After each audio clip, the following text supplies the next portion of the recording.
My name is Wayne Snow, Richmond, New Hampshire, local logger.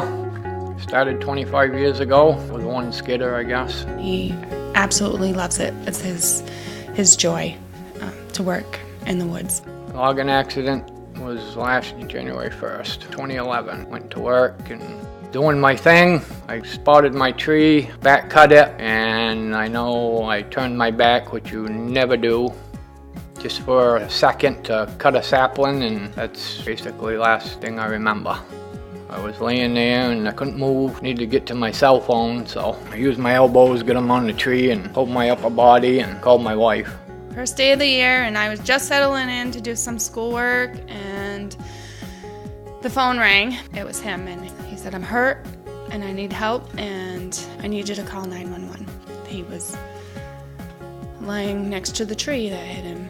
Brought out of the woods on the back of an ATV and up to the fire department in the helicopter. And of course, my husband has a great sense of humor. He always has, and he hasn't lost it. Off to UMass we go. And I didn't stop at Dunkin' Donuts. Even on that day, Wayne was trying to get him to get his coffee. I did want my coffee after my accident. He actually was able to come home really quickly because he already had a lot of upper body strength. So he was able to do a lot of the things that they wanted him to do. Once I was home, tried a few of these chairs out, knew what I wanted to do. As far as logging, these weren't going to be the ticket. So my future son-in-law showed me a picture of one of the track chairs.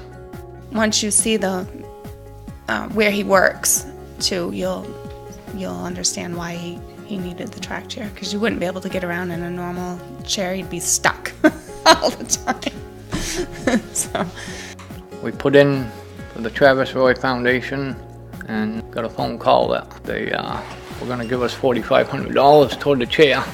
So that was awesome. Got all that surface of the track on the ground versus a little tire. Track chair also tilts forward, backwards. Got some pretty massive batteries in it. I mean, he can go everywhere. There really are no limitations for him. He can do basically anything and go anywhere with that chair. I ain't been in it enough to figure out the tipping point. We've had 2 foot of snow here, and I was out and about and that, had no problems. I take my track chair to work. I bring my van. I get out, go over the track chair over to the piece of equipment, put on my rock climbing harness. I made up my own winch system. Remote control in your hand. Winch up onto a bus seat. The rigging that I made swivels over, and I set myself down on the seat. I use a slide board from the bus seat into the piece of equipment. Once I'm in, I'm golden. I'm working for the day. It's just amazing to be able to see him move and be able to go places that he couldn't go. Really like to thank the Travis Roy Foundation for the donation toward the chair. Without that donation, we wouldn't have the chair today. It has put me back to work and put me beyond. I go places I shouldn't go with that chair. So I thank you very much. Yeah, been a journey. We're gaining.